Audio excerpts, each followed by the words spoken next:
design thinking.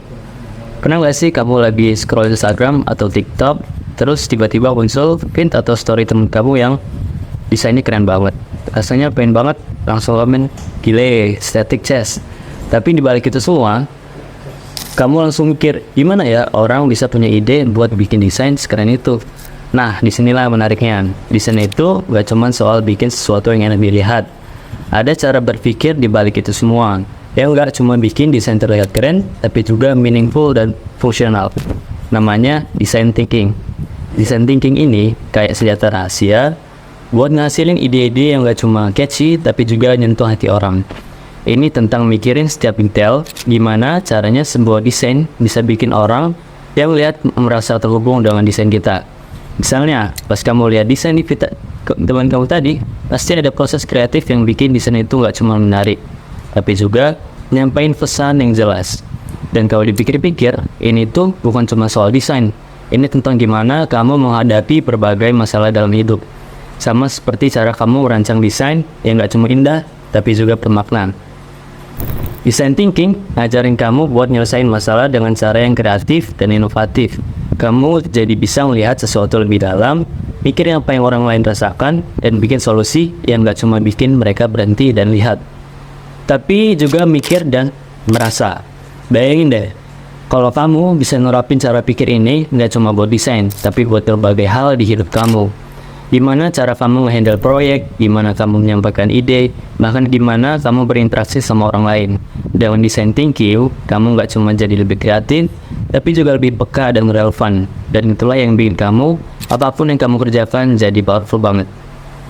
Design thinking adalah cara berpikir kreatif untuk menemukan sebuah solusi yang inovatif dengan fokus pada kebutuhan pengguna.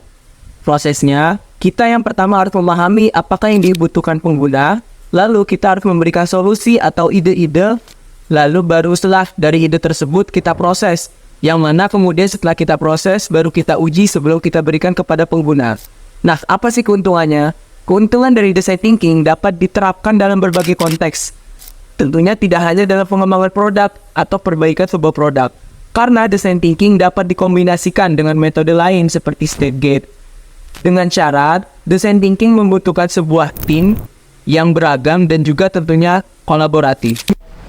Oke, lanjut ke materi selanjutnya, yaitu kerangka desain berpikir.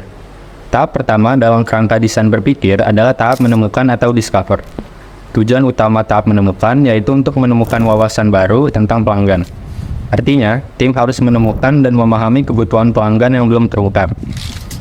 Nah, ada beberapa cara untuk menemukan wawasan pelanggan. Di antaranya yang pertama, mengumpulkan data kualitatif melalui interaksi langsung dengan pelanggan, seperti wawancara. Lalu, memahami kebutuhan pelanggan dengan melihat dunia dari sudut pandang mereka. Lalu yang ketiga, iterasi pengumpulan dan sintesis data untuk menemukan wawasan baru. Lanjut ke tahap kedua, yaitu tahap menentukan atau define, di mana tim menyaring informasi yang telah mereka kumpulkan menjadi masalah spesifik yang harus dipecahkan. Contohnya seperti siapa yang menghadapi masalah, misalnya orang tua yang sibuk. Lalu, apa yang pelanggan butuhkan tetapi belum ada solusinya. Misalnya, cara untuk mengatur jadwal keluarga yang sibuk. Nah, setelah menentukan masalah yang harus diselesaikan, tim harus menentukan masalah mana yang layak dipecahkan pada tahap selanjutnya. Tahap selanjutnya, yaitu tahap create atau ciptakan. Tahap di mana tim menciptakan ide-ide dan mengembangkan prototipe sederhana untuk diuji dengan pelanggan. Pertama, tim menghasilkan berbagai ide atau solusi berdasarkan masalah yang telah ditentukan. Setelah mengumpulkan banyak ide, tim memilih ide terbaik yang layak untuk dikembangkan lebih lanjut. Pemilihan ini dilakukan dengan mempertimbangkan beberapa kriteria seperti keinginan pelanggan, apakah ide tersebut diinginkan oleh pelanggan, lalu kelayakan, bisakah ide tersebut diwujudkan secara teknis, lalu kelangsungan bisnis, apakah ide tersebut bisa mendatangkan keuntungan atau manfaat jangka panjang bagi bisnis.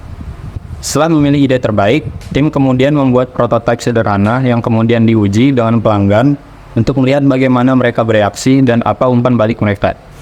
Lanjut ke tahap terakhir, yaitu evaluasi. Tim memutuskan apakah mereka perlu kembali ke tahap sebelumnya untuk melakukan perbaikan lebih lanjut atau melakukan ke tahap pengembangan produk yang lebih lengkap. Baik, selanjutnya yaitu desain berpikir sebagai proses non-linear.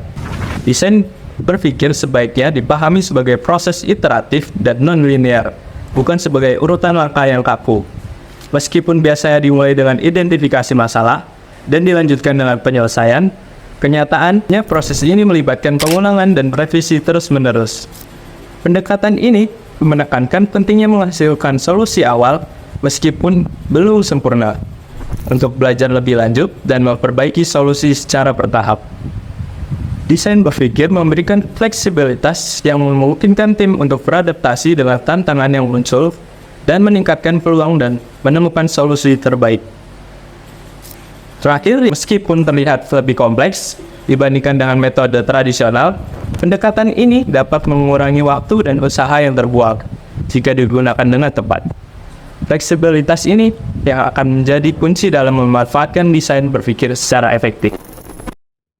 Selanjutnya, di sini saya akan membahas prinsip-prinsip design thinking. Jadi, design thinking itu bukan cuma sekedar cara berpikir atau bertindak, tetapi juga mengenai proses yang sudah terstruktur. Pertama, design thinking itu fokus ke manusia. Artinya, kita lebih mengutamakan nilai, pengalaman, dan kebutuhan orang daripada cuma sekedar produk atau teknologi. Produk dan teknologi cuma alat untuk menciptakan solusi yang benar-benar memenuhi kebutuhan manusia. Kedua, design thinking itu lintas disiplin dan kolaboratif.